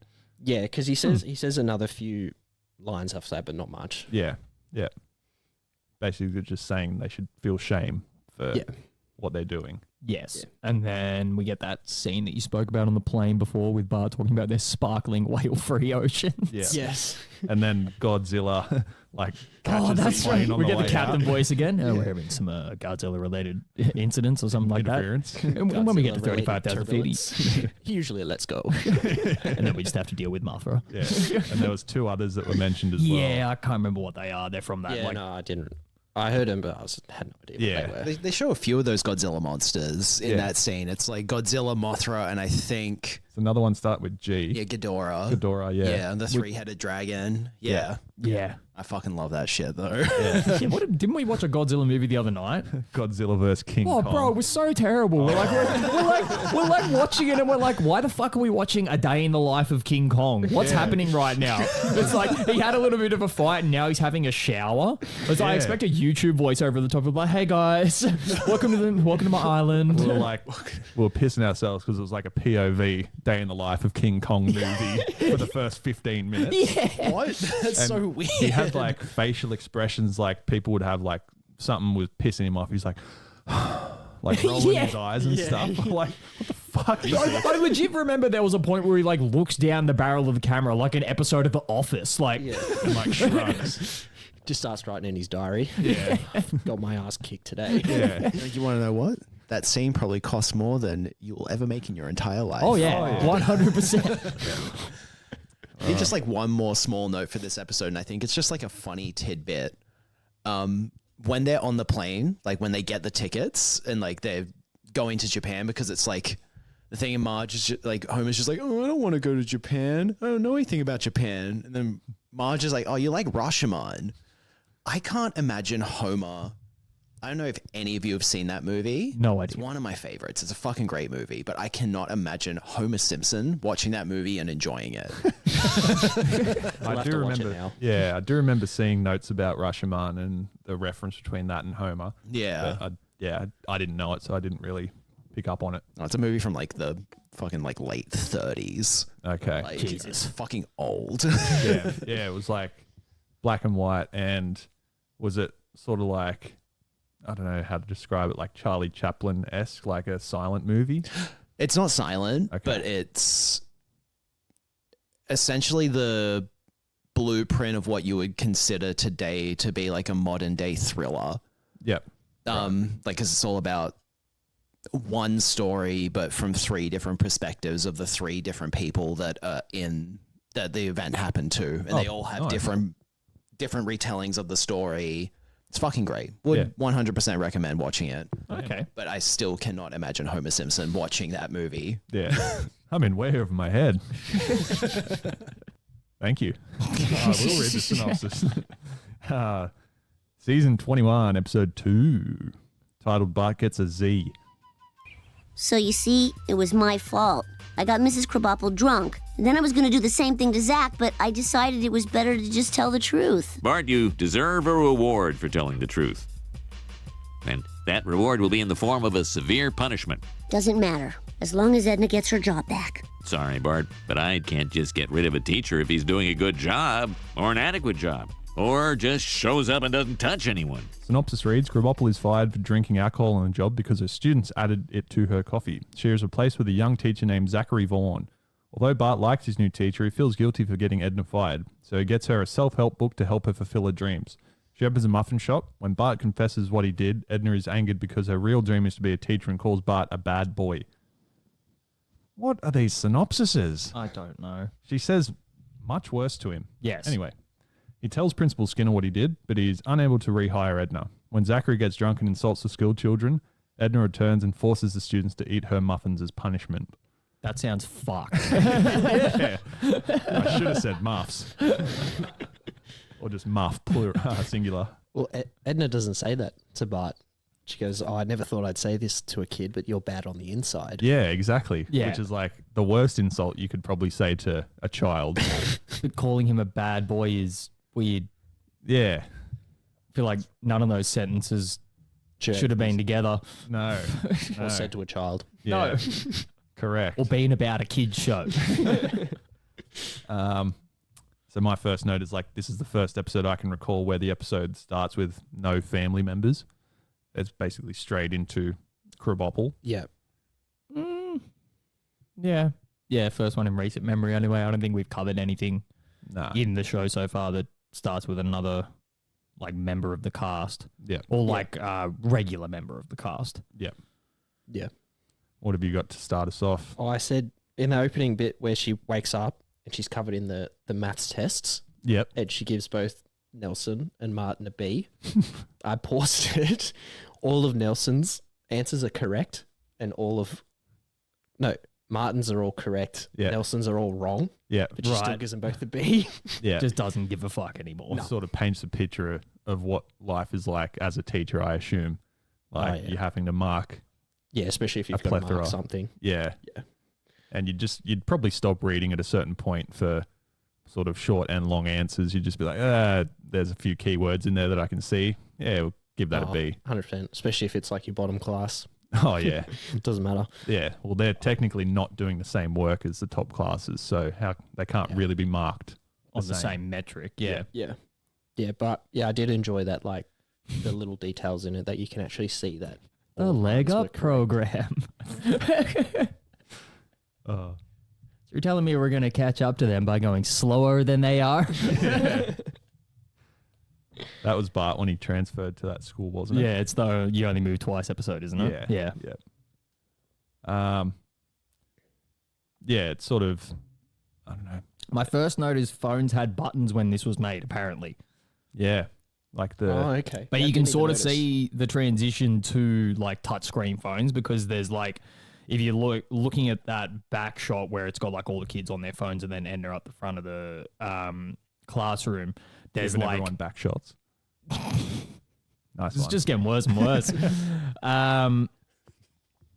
Every like 2 out of 3 kids has like an iPhone that you can see, and then every other one's got like a phone with buttons on it. So it was really in that like transitory period Okay. in between when phones still had buttons. Yeah.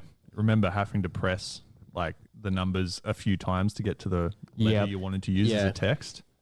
God, those were the days. No, they weren't. They sucked. And back to the show.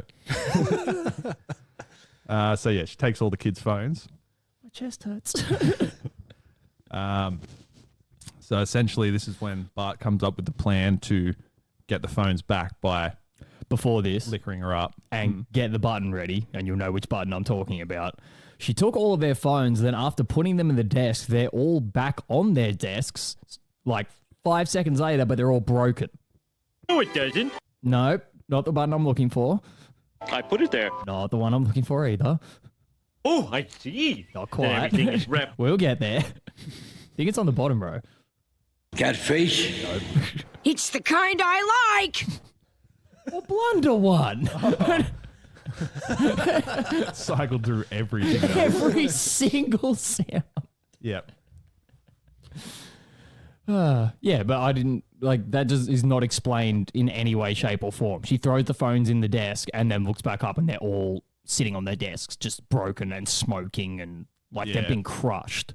I think that was an animation error. Yeah, which, like you said before, is just one of those things. But at the same point in time, they were doing digital animation at that point in time, so wouldn't it have been a lot quicker to fix that? If anything, there's probably a deleted scene where Okay. that was just like cut. Yeah.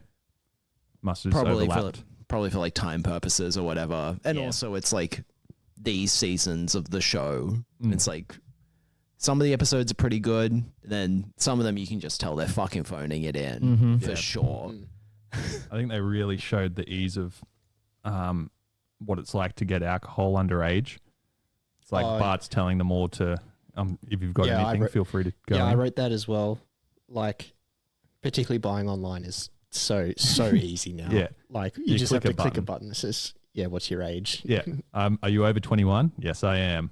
And then like the box came to the Simpsons house, absolute crusty. Yep. And Bart signs off on it and like waves them off. Yeah, because delivery drivers don't care. No, I remember buying a box of beer when I was over like drinking age, but ordered it from like a Woolies liquor shop, and it turned up. They just left it on my doorstep. I didn't have to sign for it or anything. Damn. I came home and there was a box of beer sitting on the footsteps of the house. I'm like, all right, What the fuck? I guess that's fine. Yeah, that shouldn't happen. No. And my next quote is, even the union can't protect you from this. I think it was in terms of Edna sort of When she gets drunk being and drunk she in school. stands up and says something about the choir, like, choir, we listening to this? Yes, that's right. And then Yeah. she does something else to the crowd too, doesn't she? She starts making out with Largo, or tries to make out with Largo, because she Yeah. fantasizes and sees him as like way more attractive than he actually is. That's right. Yeah. And then starts walking on a massive globe for some reason. Yeah, There she was a starts globe there. Yeah, Skinner's like chasing her, and Bart's like, "Oh, maybe we, did the wrong thing." And Nelson says something like, "Alcohol only like lets you do what you already wanted to do when you were sober," or something like that. Yeah, and then that's she's right. on the fucking Yeah. globe. Booze makes you do the things you already wanted to do. Yes. Yeah. Which is probably somewhat true for most Relatively. people. And then right next she goes, "I'm on top of the world." And Yeah. running on it. It is funny that like that quote, even the union can't protect you from this. It's like probably one of the only things that will get you fired immediately. Oh, straight away. Yeah, without having any like of your rights being Yes. encroached upon. My next note is stepping back a scene or two, but just before, like when Bart's explaining to everybody the plan kind of thing, and Homer runs into the backyard drinking, and then he puts the beer in the dog's mouth and he's running around with the hose. Did Homer just expose himself to a bunch of children? Oh, yeah. Yeah, he was completely naked. Yeah, just Exposed to all the running dogs. around while there's kids everywhere. Yeah. But he was pretending to be the dog. Yes. He identified as a dog in that scene. So Yeah. Now you be the dad. yeah. And then one Krabappel quote before we move on, when she's putting gold stickers on everybody, she puts one on Milhouse's nose. She goes, "And an extra one because you're going to have a hard life." Puts them on both his eyes first. Yeah. I did like before that as well, when they take all the phones away, and then someone says like, "We'll call your bluff," and then Nelson goes, "Yeah, teachers using only the knowledge in your own head." Krabappel's like, "We still got our trusty classroom computer." Yeah, that's Yeah. right. And it was like a sort of word game where you got to fill in the blanks, and it was fucking like apple and tree and cat. Old as shit. Yeah. Like, That's probably a throwback to like the Super Nintendo Chalmers scene, where like Gil's trying to sell the school all the computers, and Ralph yeah. is the example. I'm learning. Yeah. Fuck, that took a while to come back up. yeah. I also do like the dig that a lot of like having a dig at teachers not being actually having the knowledge themselves Yeah. as to what they're teaching. Like I feel like It's fucking probably- so true. You can tell the we've probably difference seen a few in teachers school. like that. Yeah. Well, like even if you remember back in school, you could tell when a teacher was like talking about something they knew, as opposed to when a teacher was just like bullshitting you. Waffling. Yeah. Talking about something they had no idea. Yes. Yeah. It's sort of like pretty teachers obvious. filling in for not their specialty, like faculty. Yeah. So, like, say an English teacher has to cover a maths lesson. Something They're like not that. going to know what they're doing, Yeah. which happens quite often. The best was when you got a PE teacher to cover any lesson, because 5 minutes in, they'd just be like, "Fuck this, let's go outside." Yay! Just go play volleyball. That doesn't happen anymore, unfortunately. Yeah. But yeah, it's even worse when it's like someone that's their supposed subject. Yes. And you can just tell, you're like, "Nah, mate, you got no clue." You have Yeah. no fucking idea. Yeah. So I can't remember exactly what happens after that. Do they get the substitute like straight away? Yeah, essentially. Yeah. I've just seen one more note. I think it was maybe like a news broadcast or something like that from Edna getting fired, and then the next page says like Edna reveals the size of the principal's wang, and she's like holding her hand up like this. Thought that was quite funny. And then it was the substitute came in not long after that. Yeah. And basically gave them all their phones back. Throws all their phones back, tells them their homework is 20 minutes of twittering. Yeah. Or something like that. And they depict the substitute being like super cool, which is more than often not true. They're generally above the age of 65. Yes. And hate life at this point. And children. Oh, yeah. Yeah. And just don't want to be there. They're there for the paycheck. Yes. Which is evident. It is very good, but casual teaching at that age. Oh, yeah. You fucking don't have to do anything. You literally have your class planned for you. You just have to deliver it. That's all it is. You're basically supervising someone for an hour. Babysitting, basically. Yeah. You get paid close to $500 a day. Cool. I'm going to go outside and concrete in the sun. Okay, then. And yeah, after that, we get Larry Burns returning, which is not exactly Larry Burns. It's Rodney Dangerfield's character from a movie. So it's an impression of Rodney Dangerfield from his classic movie Old School. Yeah, But Rodney Dangerfield played Larry Burns in the episode that he appeared in. He was dead by this point in time. Yeah. But they modeled the Larry Burns character exactly off of Rodney Dangerfield. So that's what he looks like. Okay. Yeah. Yeah. And do you remember that episode where Larry Burns comes in? Don't think so. Which one's that one? It's when Mr. Burns finds his long lost son. Yeah. He's like trying to sell him. He's like, Mr. Burns is on the train and he's like running after it and he's selling all that shit. And like a then the stretched out Pepsi Simpsons bottle. pick him up and then it ends up, don't they fake like a kidnapping or something like that because Mr. Burns doesn't care about his son? Yeah, I think I remember the fake kidnapping bit. Yeah. Okay. So yeah.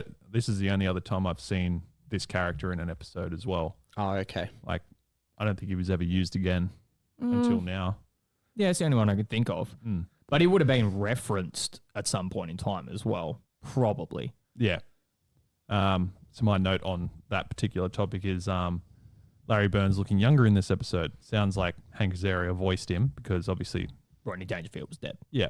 The film Edna is watching when Bart comes by to see how she is doing both parodies and references the 1986 Rodney Dangerfield film Back to School. I thought it was Old School. Nope. Oh. I think Old School's the one with Will Ferrell. That's the one. Yeah. My next note is parent-teacher interviews apparently always take too long. So this is when they've got that substitute teacher who would never be giving a parent-teacher interview. Oh, yeah, that's as right. it is. But like Homer comes into it and is saying the generic things that a parent would say. A parent of a troubled child as well. Yeah. Tell me what Bart's done wrong now, essentially. And then he goes on to say that Bart's actually quite good in whatever aspect he said. A challenge, but he likes a challenge and then says something to Homer about like, you're a good father and you obviously like care about your kids. And then he just starts bawling his fucking eyes out. Yeah. Yeah. And then, yeah, he goes, let it out. And Homer keeps going. And then he says, keep it in. Keep it in. Just crying harder and harder. He's like screaming in his ear. Yeah. You just get me. Oh, so good. Any other notes before we I go had a few further? little bits. Yeah. I liked how he referenced, it was like the Lincoln versus something debate. They were talking, like Bart and Lisa were talking at home. And That's what they were doing before Krabappel left. Like, that's Was what it? they were learning at school before Krabappel left. Yeah. Yeah. And yeah, apparently it's now taught as Old Man and D-Dog Flame Wars. Yeah. And I was like, that's so something kids would say nowadays. Like the 100%. debate would be called Flame Wars. Yeah. Yeah, do you guys just spend like 90% of your time being like, what the fuck are these cunts saying? Well, I have I do. TikTok, so I understand a majority of what they say, and which is good because I can shut it down. Okay. As soon as the word skibbity comes out, I'm just like, no, Shut the fuck up. get out of the room. Yeah. We have to do that because the teacher generally does nothing about it. No, there's Okay. no clue. There's Yeah. no clue. And then I also did like, he's drinking Blue Broncos to play on Red Bulls. Yeah. Well, I have a note for that specifically. It's weird they couldn't use Red Bull, but he's wearing Converses. If you look at that scene where he's like, he's sitting on the desk and he's chugging a blue Bronco, and Yeah. like his foot's up on the desk and he's blatantly got a Converse All-Star on. Does it Like have- there wouldn't be any other. It doesn't say Converse on it, but it is a high top shoe with a star on it, which is a Converse All-Star. Oh, Same side and everything, like on Yes. the inside ankle. Yeah. Maybe that they were hoping that the Red Bull would take your vision away from looking at the shoe. Maybe, but it's just Maybe. strange to me that every single other time they parody something, they use a parody of it. There's only like that time and then the time where they mention McDonald's by name. Right. Okay. Okay. think it's more just meant to illustrate that, like, you know, the substitute's like a cool hip guy. Yeah. Like he's wearing like, you know, fucking relevant sneakers and like drinking energy drinks. And, Yes. It just did stick out to me that they used an actual brand as opposed to parodying it like they usually do. Yeah. Yeah. True. But also like Red Bull's like a massive, massive corporation. Like they would probably sue. 100%. Yeah. Yeah, if you look at like the context of Red Bull as opposed to the context of Converse kind of thing, some Converse executive would have seen that and be like, oh, cool, they're wearing our shoes. Whereas Red Bull would have been like, we didn't get paid for that. Yeah. Yeah. All right. Who's got something next? Well, I just had Grubble watching Old School, but that's fucking wrong. I think this is about the time that the self-help book, The Answer, comes up. And this is parodying The Secret. Have you heard of that book? I haven't heard of that one, though. Okay. So this must have been We're going to use Slick. So this was definitely around the time Ned and I were like young teens. Yeah. Like 13? Yeah. So we'd like stay at each other's house all the time and shit like that. And my dad, he listens to this podcast quite often, proclaims that he's not a conspiracy theorist at all, but he shows some signs. Yep. Dad, you know what I'm talking about.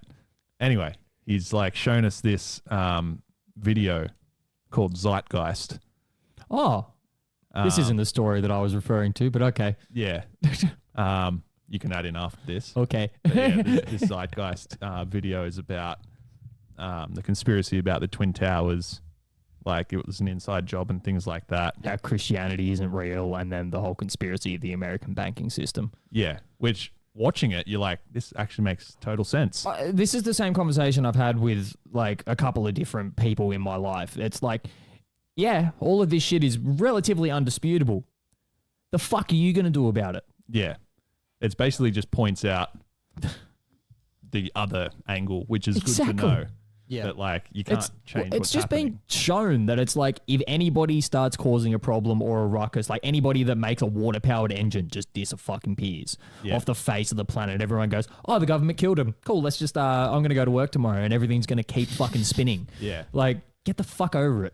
You're not going to be able to do anything about these dumbass conspiracies. It's like a funny real life through line that you mentioned Zeitgeist. I remember it would have been like 14 or 13 years ago, Nettie gave me a fucking burnt DVD copy of Zeitgeist. Like, yo, you gotta watch this. Yeah. Like it must have had a somewhat An big impact. on both of us. But then, yeah, because- you get to an age and you're just like, wait, I can't make a difference in any of this shit. Like it's Who cares? It's an interesting watch because they like basically pluck out every point of like, oh, this could have happened or coincidence or whatnot. But Yeah. they really in detail show you how fucked up things are. But that was not the story that I was going to bring up. Yeah, The story that I was going to bring up was the fact that, you know, this whole thing, like The Answer, the book that they have in this, is a reference to The Secret, which is the thing that actually exists. Mm-hmm. And your dad showed that to our entire fucking under-13s football team before a grand final. Well, it was about like Visualization. and culminating what you want, and if you repeat things enough that they It made sense, 100%. 13-year-olds are not emotionally mature enough to understand any of that. we won that grand final, didn't we? We did. Because of tactics, not because of The Secret. It all comes together though. Visualize it, Nettie. Visualize it. And that's the thing. If Dad wasn't so switched on and actually cared, We wouldn't have won. no, we developed literally a plan against this one team, which is what NRL teams One do. team, one kid. Yeah, we developed a plan to basically take this guy out of the frame, and Yep. because we did that, we won. By a phenomenal amount, too. Like, we fucking destroyed them. Yeah. And it was like, oh, it was that easy the entire time. They're Just eliminate this motherfucker. They were undefeated all year too. Now you understand why people just like elbow Nathan Cleary, or you watch the videos of Jonathan Thurston getting fucked up, and you're like, why do people do that? And you're like, oh, it's because he can literally change the game. I remember Dad telling us specifically, he's like, if someone has kicked the ball, just fuck them up after it anyway. Yeah, why not? Okay. This was before they cracked down on it. Yep. So this is kind of typical of the season like 2021, anything like post-season 20 episodes where they have like a decent enough plot up until about 10, 12 minutes in, then it just kind of falls apart for like 8 minutes until the conclusion. Yeah. So I can't exactly remember what happens in that middle sequence there, apart from, Bart tells her about the secret, then she opens up the muffin shop. But it's all a really, really quick sequence. Like he shows her, they write a couple of things down on some vision cards or whatever, and then it immediately cuts to, she's opened the muffin shop. Yeah. Yeah. And everything's like succeeding. And it's called Edna's Edibles. Yes. And I was like, I was waiting for Otto to come up and say something about flagrant false advertising. Massive missed opportunity. It would have been a callback that I was happy to see. Yeah. Yeah. Anything on this particular part of the ep? No, not much. Only a quote. I can't remember who from, but it was just bookstores don't have any answers. And then right behind them was the answer. Oh, yeah, that's right. But yeah, nothing else after that. Like you said, it just went straight to the muffin store Pretty much. so quickly. Then he admits to putting the booze in her drink, and that's when she tells him that he's bad on the inside. Yeah. Yes. I think the visual gags are quite good in this sequence. Some of the stores that pop up, Muff said. Yep. Which is obviously more in tune to what Aussie slang would be, like Nuff said. Yep. HR Muffin Stuff. So parodying HR Puffin Stuff. Yep. And then I just wrote, and the rest. Because there was a couple others I just couldn't be fucked I writing. think one was a parody on Walmart. I think the really big one. Muff Mart. Mart. I think it was. And it had another sign and under then there was another one coming. I think it was like just a generic one. It was like the size of the store. Yeah. Like 100 square feet. Not 100 square feet, but some massive number. And it was like of just muffins. Yeah, that's right. Yeah, there was like 5 muffin stores in that district alone. Yeah, 500,000 square feet of just muffins. Oh, so good. I did like before that as well. Before they get the store, they were talking about electricity, and then Bart goes like, "We don't understand." I don't understand electricity, and Krabappel's like, "No, we do understand." And then starts explaining to it, and he's like, "Shut up, You're not a teacher anymore." Yeah, precisely explaining how electricity works, something about protons and accelerators and shit like that. Yeah. I just saw a good quote here. So when Bart and Edna are working in the muffin store together, Flanders comes in and starts sort of saying Flanderized stuff. And then Edna goes, "What did he want?" "Oh, beats me. I just gave him a banana." Yeah, I think he comes in and goes like, "One brand for the Flan man." That's it. Yeah. That beats me. I just gave him a banana. Oh, so good. But you know what? Because Flanders is the way he is, he wouldn't say anything as well. Oh, yeah. No, he'd just keep moving on with his day. Yeah, banana. Maybe that's what I asked for. I'm trying to think. Yeah, not much else up until then. Yeah, not a whole lot. There's I think we touched on a real good quote earlier before we started recording, which was when... The one from Skinner? Yeah. Yeah, okay. I think we all have it. You can deliver it, Aidan. Oh, here we go. Oh, yeah, this is when... Which is the next scene anyway. Yeah. Yeah. So when Bart tries to get Skinner to give Krabappel a job back. Because it's shown just before that he's about to like put the alcohol in Zach's blue Bronco, whatever it is, and then it cuts to him actually admitting to it and trying to do the right thing for once. Yeah. And then Skinner says, "Oh, I can't fire someone who's doing a great job or even an adequate job or even just showing up and not touching anyone." Just one of the most fucked things I've ever heard. And I was like, yeah, it's true. Yeah. Which is what you said too. Yeah. It's scary how mildly accurate that is in pretty much all of that dialogue there. It's like, it's so hard to get fired. It's terrifying. If you're permanent.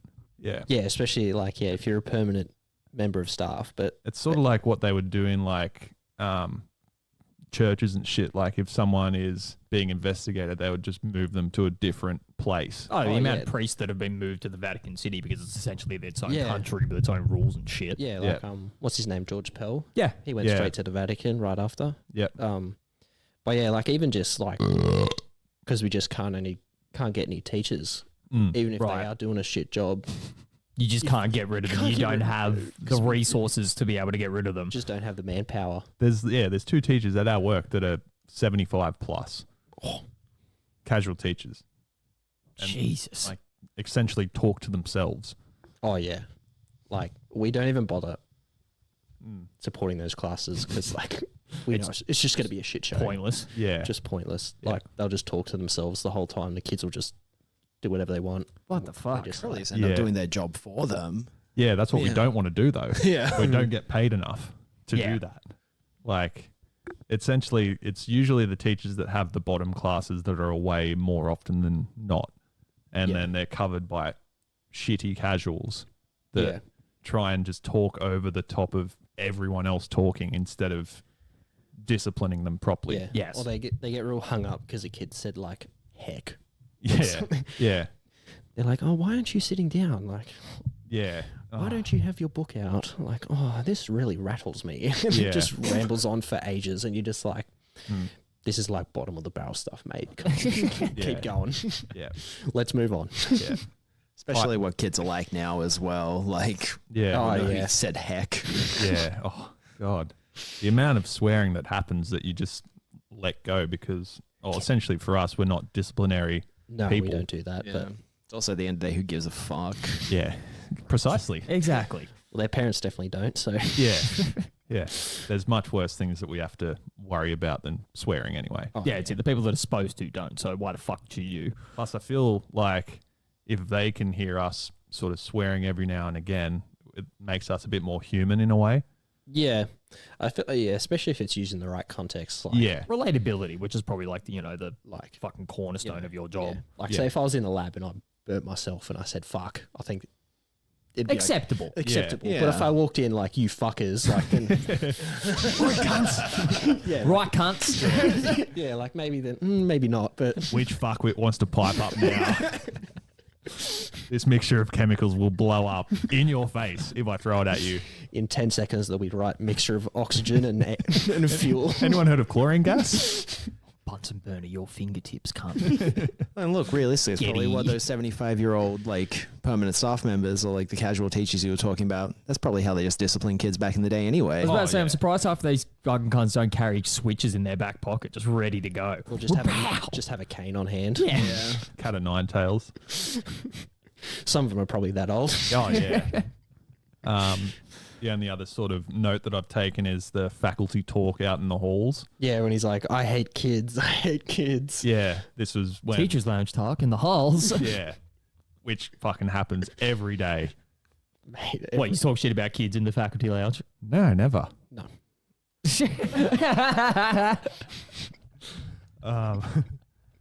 Yeah. Only when it's deserved. Yeah. Got to blow off steam somehow. Yeah. Especially in secrecy. Like, Oh, yeah.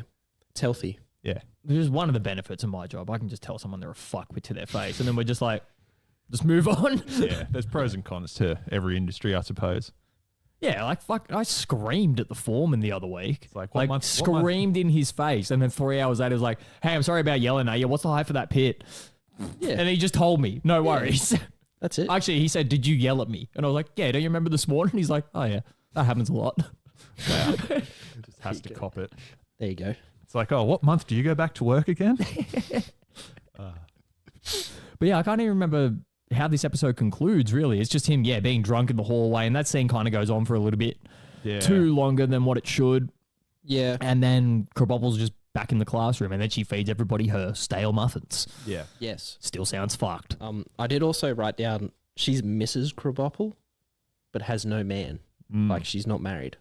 And that's like a constant thing that comes up is her Through this looking episode. for... She's Yeah. married to Flanders.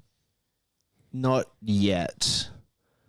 I don't think so. I think it's also just like a running joke that she's not actually divorced.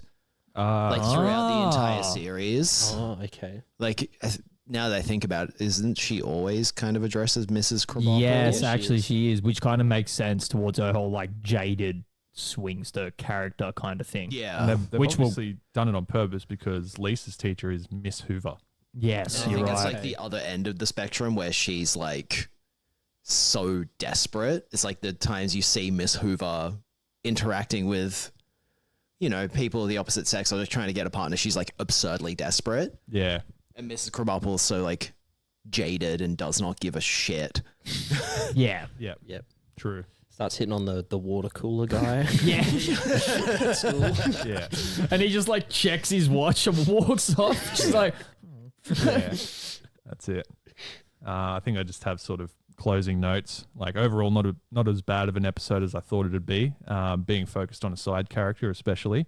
Yeah. You can tell at this point in time they have to make reference to real life events happening in the world, such as the book The Secret, and mobile phones becoming an increasing problem in schools. Yeah. Which at this point it probably was, which was when Ned and I finished high school, like 2010-ish. Yeah. Yeah, roughly. Was season Yeah. 20. So like I don't remember phones really being a problem at our school, but that's because people still interacted with each other and like The internet wasn't really on phones yet. we were Yeah. capable of holding a conversation for more than 30 seconds. Yes. Yeah. Yeah. Like we had MSN, which was like our version of, I'm going to talk to the girl I wouldn't actually talk to in real life right now. Oh, yeah. Yeah. And have them not reply to me here as well.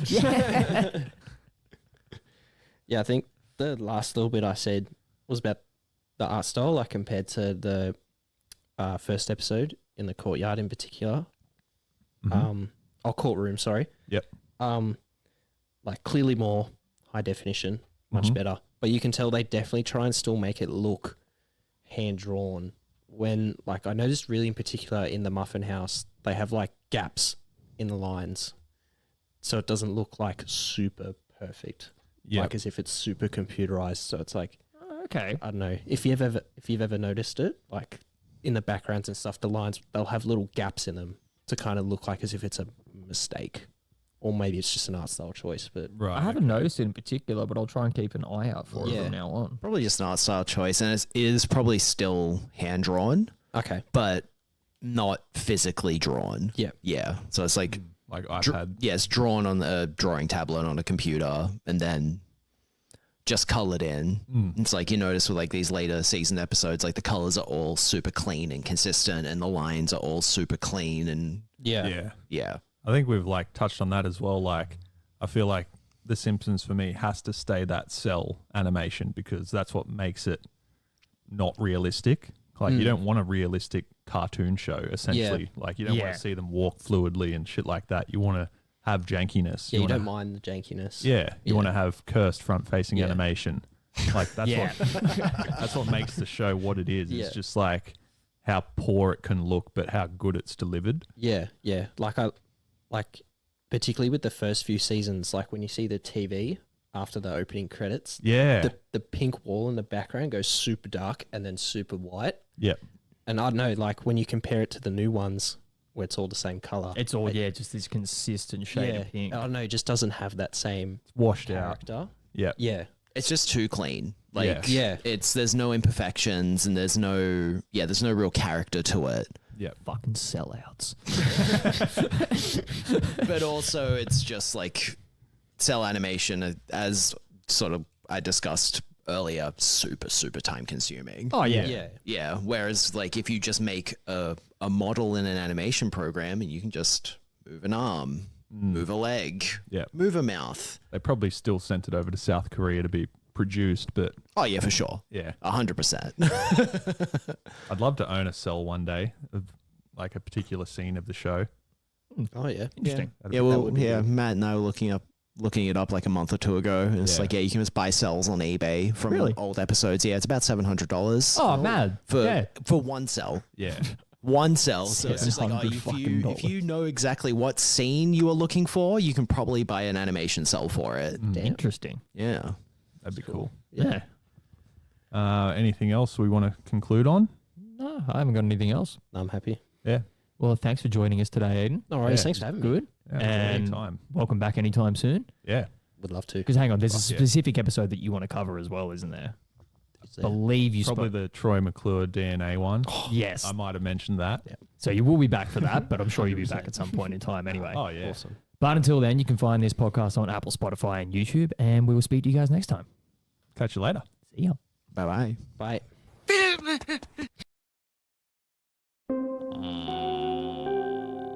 You're not mad at me, are you?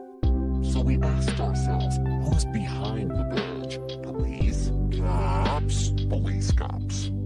Yeah. Well, see, the thing about that is